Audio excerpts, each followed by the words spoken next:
Hello fellow Ravens. Today we'll be looking at an AP free response question from the 2014 AP Calc AB Test.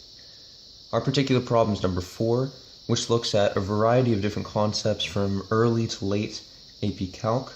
The first being average rate of change, then goes to the intermediate value theorem, applied integration, velocity functions, and related rates. So looking at this first part, we have a few things to keep in mind. We have a velocity function, and we're looking for the average acceleration, so we're thinking of the derivative of the velocity function. We're looking at 2 to 8, we have our table. If we look at a piece of paper now, and write some of this down, we are given VA of 2 is equal to 100 from the table. And we're also given that VA of 8 is equal to negative 120. With average acceleration, we're looking at the average rate of change rather than the instant rate of change. Rather than having to take a derivative, all we're really looking at is a slope function. So for this problem, all you have to look at is the difference between the y values, which will get us that, over the difference between the x values, the points given, the domain that's granted. So we're looking at 2 to 8. So 8 minus 2. The other way to think about this is f of b minus f of a over b minus a. So that's the average rate of change function that's usually used. It's just a slope function. So this ends up getting us the answer negative 110 over 3. In this case, that's all you need. You can add units as well, which would be meters over minutes squared. In case there's a little bit of confusion with average rate of change and instant rate of change, if we're looking at a graph here, and let's say this is the first quadrant. Here we're going from 2 to 8. Now, let's just consider, this is of course inaccurate, but let's say that our function looks something like this. And we were looking for the average rate of change between 2, which we'll estimate around there, and 8, which we'll estimate around there. All we have to do is make a line in between the two. That's a slope function like we took. So that is average rate of change. The instant rate of change would be if we were looking at a certain point. If we were just looking at 2, for example. Around here, we almost have a vertical tangent line for our slope. Around here, we would have a horizontal. And it isn't that it's going from here to here, it's just an instantaneous velocity, or an instantaneous rate of change based on a derivative for that point. Alright, so now let's go back and take a look at part B. Here we have, do the data in the table support the conclusion that train A's velocity is negative 100 meters per minute at some time t with 5 to 8. Give a reason for your answer. So let's look at the table real quickly before we go back to our paper. We're looking at the intervals from 5 to 8, and we're going from 40 down to negative 150. Because this is a velocity function, and because of the way the application is told, with the trains moving back and forth, we know that it's continuous, and we know it should also be differentiable. So what we're going to have to look at here is the intermediate value theorem. So in this case, we know that yes, the function has to hit negative 100. The reasons why we're seeing that is because, again, if we look at our function here in terms of a graph, and now we're looking at a value 5 to 8. And we know that this function is, in this case, 40 at 5, so we have a point there, and it's negative 150 at 8. If this function weren't continuous, we could have lines that go off from these points, looking perhaps like this, and then maybe there is some sort of jump. It could jump all over the place. We have no clue. But since we know that it's continuous and differentiable, we know that somehow, whether it be a line that goes down to this point or some sort of strange function that goes down that way, we know that it must cross this threshold that appears at negative 100. So no matter what, it's at least going to hit that at one point. As such, we can write down that the function, yes, it does support that, and the reasoning behind it would be that since the function is continuous and differentiable, intermediate value theorem applies. And then we can say, furthermore, since VA of 5 equals 40, which is greater than or equal to negative 100, which is in turn greater than or equal to V of A of 8, which is equal to negative 150. Intermediate value theorem guarantees some value for which the velocity function is equal to negative 100.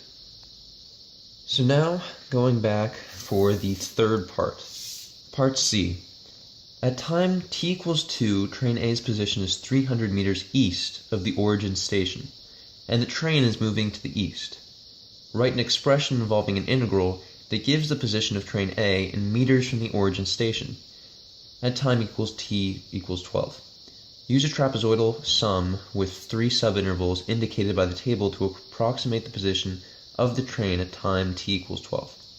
In the past two problems, it was simpler, and there was little room to get credit if you couldn't figure out the answer.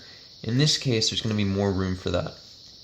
They're asking for 3 things, one of those being the answer, but the first 2 being you have to write an expression with an integral that gives the position of train A, and you also have to give set up a trapezoidal sum. So you've got 3 intervals, and as long as you know what that is, you should be able to set that up and get a point, even if you miscalculate or come out to the wrong answer. I think it's best to start out with writing the things that we do know. So in this case, we know now that SA of 2, which is what I'm using for the position function, is equal to 300. And what we're looking for is SA of 12. So this, regarded as an integral, the position function is equal to the integral of the velocity function. And in terms of a definite integral, when you take the definite integral, for example, from 0 to 12 of this function, you're going to be able to find the value of the position function at 12. So in other words, any definite integral can help you find the y value output of the position function based on the definite values.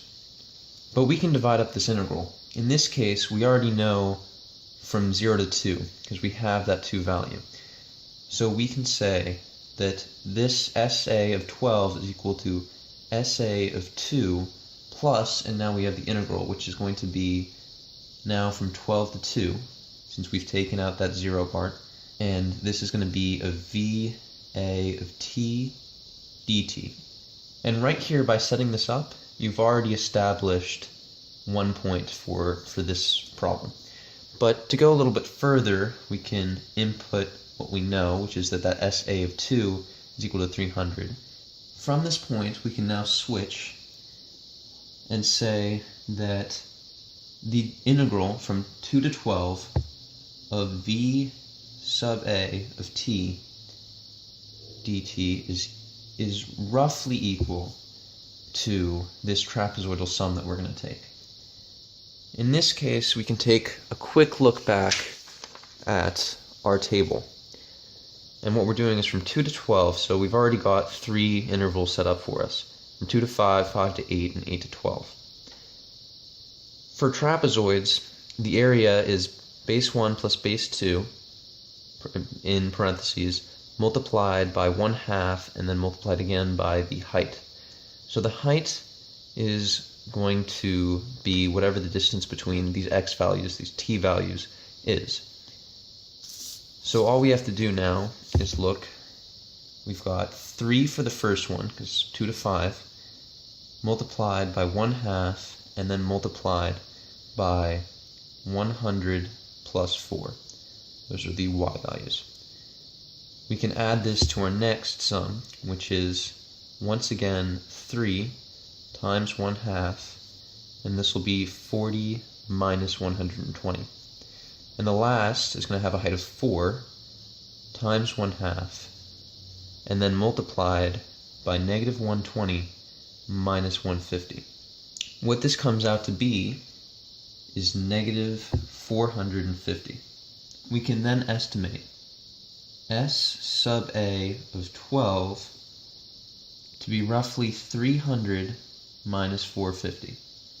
And this gets us out to our answer of negative 150. So to finish up this video, this is the scoring guidelines, which I'll go over real quickly, and I'll review the problems. Part A, again, was that average acceleration problem, and as we look at the scoring, simple for the first two, for Part A and Part B, you simply need to find the answer, and average acceleration, that's just your average rate of change, which is essentially just the slope. Part B, we were looking at the intermediate value theorem, and you've got 2 points. Really, it comes into the same thing, though. They're both parts of your conclusion. We essentially looked at the intermediate value theorem, and you had to note down that it works because negative 100 is between those two velocity values. For Part C and Part D, it gets a little more complicated, and here we had 3 points each. For the first, they asked for a position expression. That's the first point. You had to use the trapezoidal sum, and if you come out and use that correctly and get the right answer, then you get 1 point for that as well. And finally, the final estimation gets you the third point. For Part D, we had 2 points for implicit differentiation and 1 point for the answer. So it's really just making sure you're strong with those related rates, setting it up correctly, and noticing the Pythagorean theorem setup. Hopefully this video has helped. I'll put in the comments section different links to sources that can help, divided up by each of these parts in terms of what areas you're looking for help with. Thank you.